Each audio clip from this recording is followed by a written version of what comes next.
What's going on, everybody? Tactical Grizzly Bear here. Alright, so I'm in my bear cave and I received my Wakizashi samurai sword finally. So I'm going to do a little video on that and basically show some displaying etiquette with it. Alright, am I going to use this? No, I'm never going to use this. I bought this purely for display. I bought this purely for my heritage. Alright, a lot of people don't know this. I'm quarter Japanese. Back in the 1600s, we had one family member who was a samurai. And I've always wanted a samurai sword. I never bought one, I never got one. I've seen a few, but the problem is that, to have a authentic samurai sword, it costs a lot of money, okay? To get an authentic Japanese, even a new one made by Japanese samurai sword, it's very hard. But I did a lot of research and I ended up buying this one. I bought this one. This one was made in China. I know, okay, but this was made in the sword making district of China, okay, by a very reputable sword maker. The way they made this is the same exact way that they made traditional samurai swords. And what I mean by that is that it is made out of a certain kind of steel. It's got a softer steel inside and a harder steel on the outside. It was clay tempered. It was wrapped in authentic samurai sword making materials. Basically, it has a nice cotton wrap, it has ray skin, it's got nice brass adornments on it, and the sheath itself is made out of the correct wood and has been lacquered the traditional way. Basically, it has been tied up and wrapped in the exact way that it should be. To me, this sword was still pretty expensive. I paid a couple $100s for it. I did get a free sword stand with it. But I'm going to show you some things. This is the traditional sword bag that it came in. I mean, when I got this, I was, oh my God, I was amazed. I mean, the sword was in here all nice and wrapped. Basically, the sword bag was used just to protect the sword while in transit. It is also, because it's such a beautiful bag, it was something that you want to put the sword in if you were giving it as a gift to somebody, just to basically make it more beautiful, basically. A sword is a very beautiful object in itself, but they definitely want you to put it into some sort of bag or something like that, which they make sword bags for. This one came with this one. I mean, it's absolutely amazing with the colors and everything else that was on it. Now, what I got is the Wakizashi sword, which is the shorter katana. All right. If I wanted to display it in this room, and obviously I've got a few height issues and I've got a few freaking width issues in this room. Obviously, this is my bear cave, so I decided to go with the shorter sword.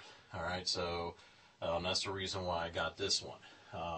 Now, when I talk about the way that it was made and everything else, I mean, obviously you can see that it's got the traditional curvature to it. That curve happens when they dip it into the water to cool it. Because of the soft steel inside and the hard steel outside, it cools so rapidly that it actually puts a curve into the blade itself. Now, when I talk about the clay tempered, all right, and that is what these wavy lines here on the edge are, all right.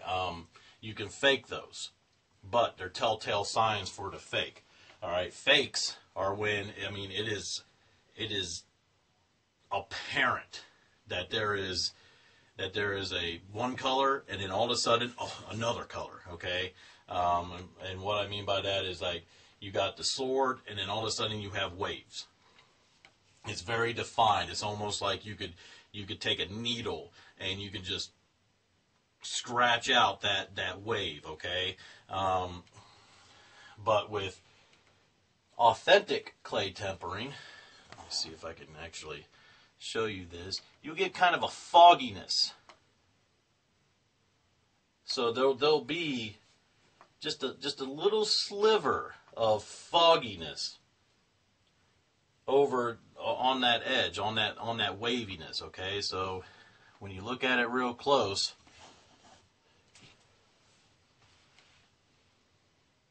you can see that fogginess right there. That's a telltale sign that it was done correctly.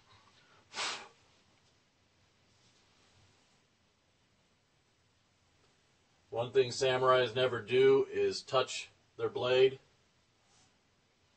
So if you are going to wipe it down or anything else, use a cotton cloth or a soft cloth to do it, okay? You never want to put your hand on it or touch it or rub on it or anything else, all right? The oils in your skin can start to rust the blade, all right? So this one in particular too, if you look at the hilt, is you got a dragon right here and you got a cobra right here. This is a cobra and a dragon. It's another reason why I chose it. I just really like that design of the cobra wrapping around the dragon, and they're both meeting up in the middle there. Not so much traditional, kind of stylized, but that's the way that I like this. I kind of like the way that this looks. Now, with displaying your samurai sword, there's a number of ways that you can display it. All right. First and foremost, as far as I'm concerned, you should always display your samurai sword with the curve going down. You never want to display it with the curve going up. And the reason why for that is because your sheath is made out of wood, all right? And the blade is very heavy. And what happens is that if you display it with the blade down, all right, the sharp part down, eventually, because this is so narrow down here, this will start splitting the sheath, all right? So you want to display it with as much of the sword as possible, with as much with as much real estate down here as possible, so it'll be less likely to split this way. All right, so I see that a lot when people buy samurai swords. I don't know, they don't do the research or anything else, but they want to display it like this because it goes up and everything else. But the fact of the matter is that even when the samurai wear it, they wear with the curve going down. That way when they bring it out, they can immediately slice. So they display it like they wear it, all right? And that is with the curve down. All right, so do it with the curve down and with the adornments out, basically. So this little belt piece right here with the hole that you actually attach it to the samurai gear, that's the way that you would normally display it. But there's another way of displaying it, and this is the way that I'm going to display it, and I will show you the reason why here in a second, all right, when I show you how I display it. Displaying it unsheathed. Now, I only have one samurai sword, so I can put the sheath down on the bottom here. If I had other samurai swords, I would put the sheath down here on the shelf. All right, but since I only have one samurai sword, I'm perfectly comfortable with displaying the sheath underneath it. All right, displaying it this way. Now, normally the handle is over onto the left and is pointing to the right. With this setup, the samurai would only display like this if their nation was at war. Currently speaking, The United States is at war. Okay, war on terror. We're even at war within ourselves. Okay, so until such time that I believe that we're no longer at war with my country, this is the way that I would display it. You display it this way with the handle pointing to the right side. So as you're looking at it, the handle is on your right. All right, so there you go. Just a little basic knowledge of how to display a samurai sword. And again, always, even unsheathed, you want that broad part of the sword and not the edge of the sword to be on the bottom, okay? You never want to flip it around and have it like a smiley face. You always want it to be basically a frown, okay, going down. Flip it around if you're going to have it sheathed, all right? This is because your nation is at war, all right? Other than that, I'm not a total 100% expert on anything. You know, I could sit here and try to pronounce and tell you each individual part in its name in Japanese. This is full tang. It goes all the way down to the bottom. It's very easily taken apart. It's held together by 2 pins. It's like I said, it was traditionally made. So this is probably as close as I can afford to get a authentic samurai sword. Possibly one day I would love to have an actual authentic samurai sword.